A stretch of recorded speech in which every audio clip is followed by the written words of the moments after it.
National crime records bureau, national crime records bureau అనేది ఈ రైతు ఆత్మహత్యలకి సంబంధించి ఏంటి ఏ ఇయర్కి సంబంధించి 2019కి సంబంధించి మరి రైతుల ఆత్మహత్యలు ఎలా ఉన్నాయి అని చెప్పేసి చెప్తా ఉంది అని అంటే ఈ 2019 సంవత్సరం వరకు మొత్తం 42,480 మంది రైతులు చనిపోయారు అని చెప్పేసి చెప్తా ఉంది.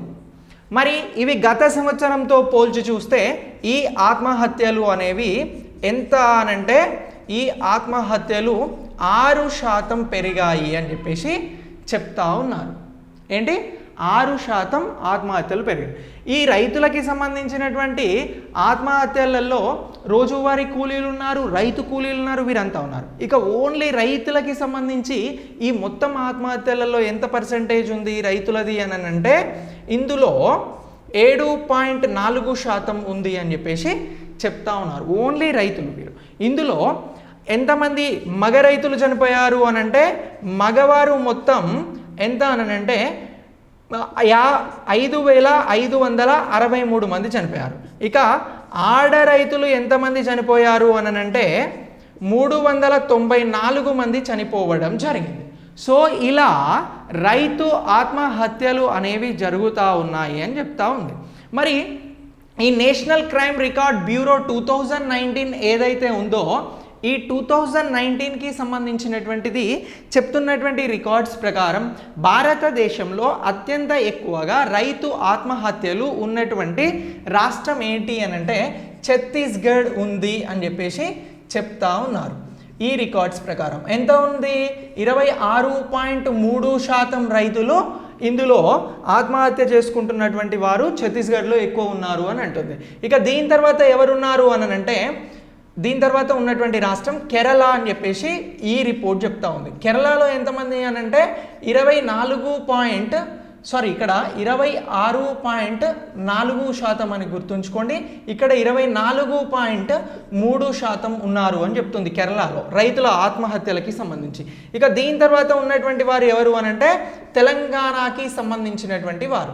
ఈ తెలంగాణ రైతులు ఎంతమంది చనిపోయారు అని అంటే 20.6% చనిపోయారు అని చెప్పేసి ఈ రికార్డ్స్ అనేవి చెప్తా ఉంది రాష్ట్రాల వారీగా. మరి రైతు ఆత్మహత్యలు ఇలా ఉన్నాయి. గత ఏడాదితో పోలిస్తే రైతు ఆత్మహత్యలు పెరిగాయి అని చెప్పేసి చెప్తా ఉన్నారు. ఏ రాష్ట్రాలలో పెరిగాయి అని అంటే బీహార్ రాష్ట్రంలో ఇక్కడ మొత్తం ఎక్కువగా ఉన్నాయి. గత ఏడాదితో పోలిస్తే రాష్ట్రాలలో పెరిగినటువంటి ఆత్మహత్యలలో ఏ రాష్ట్రాలు ముందున్నాయనంటే బీహార్ ఉంది, పంజాబ్ ఉంది, జార్ఖండ్ ఉంది, అలాగే మరొక రాష్ట్రం ఏంటి అని అంటే ఆంధ్రప్రదేశ్ ఉంది. సో ఈ రాష్ట్రాలలో రైతుల ఆత్మహత్యలు పెరుగుతున్నాయి అని చెప్పేసి ఎవరు చెప్తా ఉన్నారు అని అంటే ఈ నేషనల్ క్రైమ్ రికార్డ్ బ్యూరో 2019 అనేది చెప్తా ఉంది. అయితే 2015లో ఈ నేషనల్ క్రైమ్ రికార్డ్ బ్యూరో ఇచ్చినటువంటి వివరణాత్మకంగా ఇప్పుడున్నటువంటి రిపోర్ట్ లేదు అని చెప్తా ఉన్నారు. రైతులు చనిపోయారు అని మాత్రమే చెప్తుంది. కానీ రైతులు ఎందుకు చనిపోతున్నారు అని చెప్పేసి 2015లో ఇచ్చినటువంటి నివేదికలో చాలా క్లియర్గా చెప్పడం జరిగింది. అయితే ఆ నివేదిక విడుదలైన తర్వాత ఆ రిపోర్ట్ అనేది విడుదలైన తర్వాత చాలా గందరగోళం అనేది ఏర్పడింది. సో దీని తర్వాత 2019కి సంబంధించినటువంటి రిపోర్ట్ మాత్రం ఇలా ఇవ్వడం జరిగింది. ఓకేనా?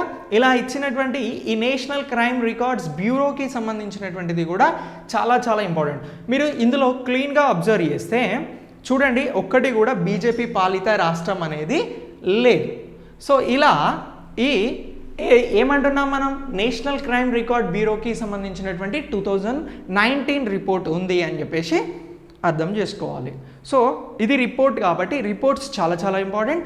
ఈ రిపోర్ట్ రైతుల ఆత్మహత్యలకి సంబంధించింది కాబట్టి చాలా క్లియర్గా గుర్తుంచుకోండి. ఓకేనా? అప్డేట్ చేసుకోండి, రాసుకోండి. ఇక దీని తర్వాత మనం మరొక అంశం గురించి తెలుసుకుందాం. ఏంటి మరొక అంశం అని అంటే ఇందిరా 2020. ఏమంటున్నాం? ఇందిరా 2020 అని అంటున్నాం. ఏంటి ఇందిరా 2020 అని అంటే ఇది నావికా దళాలకి సంబంధించినటువంటి విన్యాసం. ఏమంటున్నా? ఇందిరా 2020 అని అంటున్నాం. నావికా దళానికి సంబంధించినటువంటి విన్యాసం. సో మరి ఈ నావికా దళాలకి సంబంధించినటువంటి విన్యాసం అని అంటున్నాం. ఏ ఏ దేశాలు దీనిని నిర్వహిస్తున్నాయి ఇందిరా 2020ని ఇటీవల ఏ ఏ దేశాలు నిర్వహించాయి అని అంటే ఏం చెప్తారు సమాధానం అని అంటే రష్యా, భారత్ అని చెప్పేసి గుర్తుంచుకోవాలి. ఓకేనా? ఈ రెండు దేశాలు నిర్వహిస్తున్నటువంటిదే ఇందిరా 2020కి సంబంధించినటువంటి నావికా దళాల విన్యాసం. సో భారతదేశానికి సంబంధించినటువంటి హిందూ మహాసముద్రంలో ఏంటి ఇది అంతా కూడా హిందూ మహాసముద్రంగా ఉంటుంది కాబట్టి హిందూ మహాసముద్రం, ఇక్కడ బంగాళాఖాతం ఉంటుంది, అలాగే ఇటేమో అరేబియా సముద్రం ఉంటుంది. అవునా? ఇప్పుడు ఈ విన్యాసాలు ఎక్కడ చేస్తూ ఉన్నారు అని అంటే ఇగో అండమాన్కి సంబంధించినటువంటి దానిలో చేస్తూ ఉన్నారు. ఎక్కడ? అండమాన్కి. ఇక భారత్కి సంబంధించి ఈ అండమాన్ ప్రాంతానికి ఈజీగా ఎంటర్ అయ్యడానికి ఇక్కడ నుంచి ఏముంది అని అంటే దక్షిణ చైనా అనేది ఉండడం జరిగింది. సో దక్షిణ చైనా ఇటీవల హిందూ మహాసముద్రంలో పట్టు సాధించడానికి ఎక్కువగా ప్రయత్నం చేస్తూ ఉంది.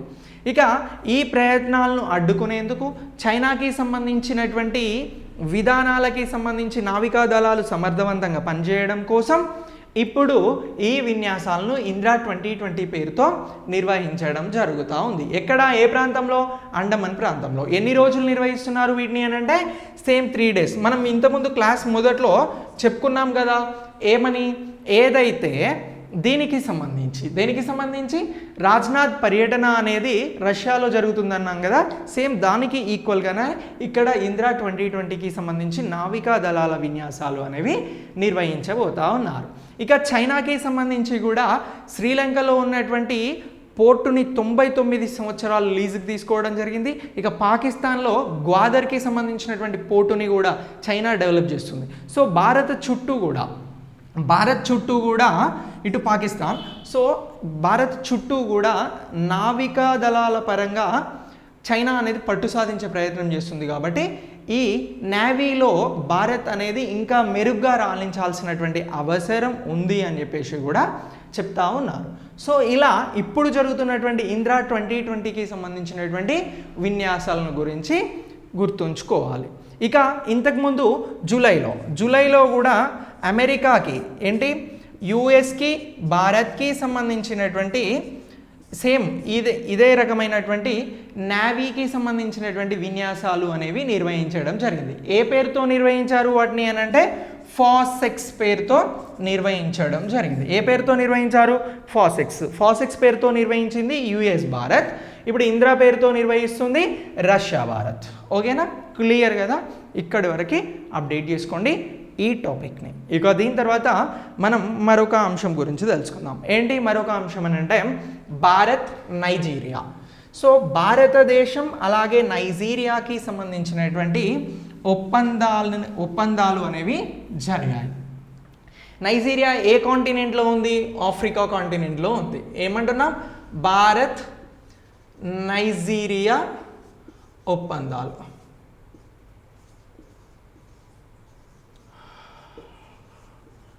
సో భారత్ నైజీరియా ఒప్పందం అనేది జరిగింది అని అంటున్నాం. ఏ రంగాలకి సంబంధించి అని అంటే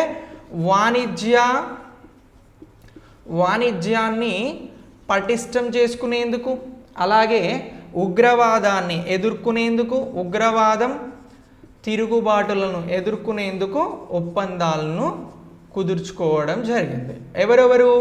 నైజీరియా, భారత్. మరి ఈ నైజీరియాకు భారత్కి సంబంధించి 2019-20 సంవత్సరంలో ఎంత వాణిజ్యం జరిగింది అని అంటే 13 బిలియన్ల పైన వాణిజ్యం అనేది జరిగింది. అంటే వాణిజ్యపరంగా భారత్ నైజీరియా అనేది చాలా కీ రోల్ని ప్లే చేస్తూ ఉన్నాయి.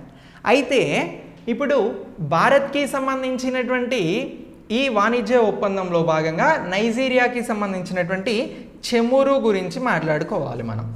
భారత్కి సంబంధించినటువంటి ఇంధన అవసరాలను తీర్చే విషయంలో నైజీరియాలో చాలా ఎక్కువగా చమురు నిక్షేపాలు అనేవి ఉన్నాయి. భారత్ అవసరాలు ఫ్యూచర్కి సంబంధించి 20% నుంచి 25% చమురు దిగుమతుల పైన నైజీరియా పైన ఆధారపడబోతూ ఉంది. నైజీరియా కూడా 20% నుంచి 25% మేర భారత చమురు అవసరాలను తీర్చబోతా ఉంది. సో ఇది అత్యంత కీలకమైనటువంటి వాణిజ్య ఒప్పందం ఇరు దేశాలకి సంబంధించి. అయితే ఈ నైజీరియాలో భారత్కి సంబంధించినటువంటి కంపెనీలు, ఇంధనానికి సంబంధించినటువంటి కంపెనీలు ఏవైతే ఉన్నాయో అవి చమురు కోసం డ్రిల్లింగ్ని కూడా చేస్తూ ఉన్నాయి. ఏంటి? డ్రిల్లింగ్ని చేస్తూ ఉన్నాయి. ఇక ఇతర వాణిజ్య ఒప్పందాలు అనేవి కూడా భారత్కి నైజీరియాకి మధ్యన ఉన్నాయి. ఇక ఆఫ్రికా ఖండం నుంచి చమురుకి సంబంధించి, ఇంధనాలకి సంబంధించినటువంటి అవసరాలను తీరుస్తున్నటువంటి ఆఫ్రికా ఖండంలో అతిపెద్ద దేశం ఏది మనకు భారత్కి అని అంటే నైజీరియా అని చెప్పేసి గుర్తుంచుకోవాలి. సో ఇలా ఈ టాపిక్ని, ఈ ఒప్పందాన్ని మీరు అప్డేట్ చేసుకోండి ఇంటర్నేషనల్ కరెంట్ అఫైర్స్కి సంబంధించి, ఇంటర్నేషనల్ అఫైర్స్.